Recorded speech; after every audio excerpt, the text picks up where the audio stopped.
Okay, so picture this. You're standing in a goal and you're about to face one of the most powerful penalty kicks on the entire planet. And the guy taking the shot? It's Cristiano Ronaldo.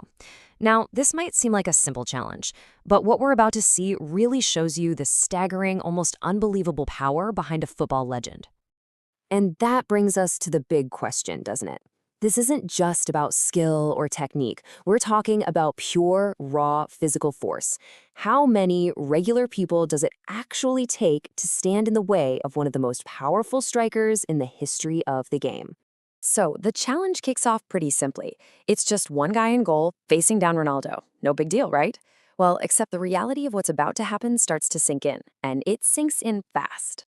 And you just can't make this up. The sheer honesty here is incredible. This isn't just some pre-game nerves. The very first person in goal genuinely asks, "Am I gonna die?" I mean, that one question just sets the entire tone for how intimidating this really is. A rocket of a shot flies right past him, and you can feel the fear. Yeah, so clearly one person was never going to be enough. The only logical thing to do next is to build a human wall. But this wall is about to find out what it really means to be in the line of fire. So, they double the defense. They put two people in goal. Now, you'd think having a teammate right there with you would bring some comfort, maybe ease the nerves a little, but that feeling of pure dread, oh, it does not go away. Even with backup, the vibe is exactly the same. This quote says it all. Yo, I just don't want to die, dude. At this point, survival is the main goal, not actually saving the ball. And of course, Ronaldo scores again like it's nothing. All right, so the organizers decide to up the ante one more time. A third person gets called in. Now we've got a pretty significant human barrier sitting in front of the net. Surely this has to be enough to at least get a hand on the ball, right? The next shot is just terrifying. The sheer velocity of it is insane. It whizzes past one of the keeper's heads so fast that his friend just yells, "Carl, that would have broke your head." All of a sudden, this stops being about stopping a goal and starts being about avoiding a serious injury. And then it finally happens. Someone actually makes contact. One of the keepers, he manages to get a hand to the ball, and the result is instant regret. He's yelling out in pain, shaking his hand and shouting, "I can't feel my fingers." This is the first real physical price someone has paid in this challenge. So they bring in a fourth and final person, completely packing the goal, and that's when Ronaldo himself gives him a little warning. He says, "Hey, be careful now, I'm gonna serve very hard now." I mean, the idea that what they'd already experienced wasn't him going full power, that is a truly chilling thought. Okay, so with the tension at an all-time high, the whole vibe suddenly shifts. The guys pivot from pure fear to humor. Because really, when you're that terrified, what else can you do but start some friendly trash talk?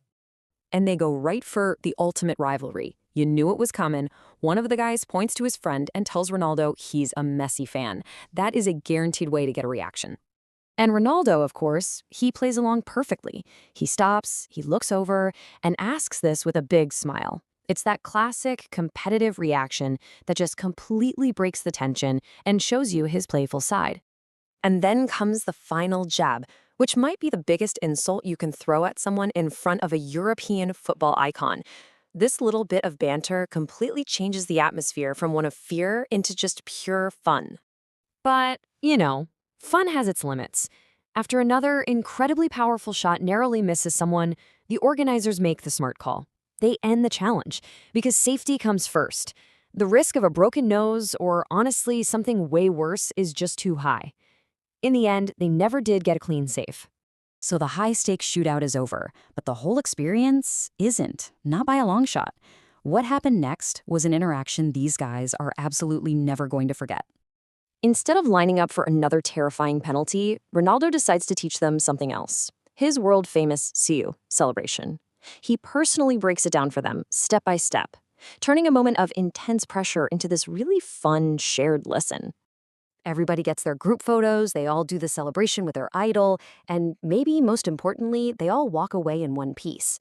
They didn't stop a single shot, but they left with one heck of a survival story. And really, this is the big takeaway here. This whole challenge becomes a perfect, almost painful illustration of the massive gap between elite athletes and the rest of us. It's one thing to watch it on TV. It's a completely different thing to feel the wind from a ball that could literally break your hand. Which leaves us with one last thought. We see these incredible feats in sports all the time, but this kind of raw, unfiltered moment gives us a rare glimpse behind the curtain. It really makes you realize that the power and skill we see on our screens, well, it's just a tiny fraction of what these athletes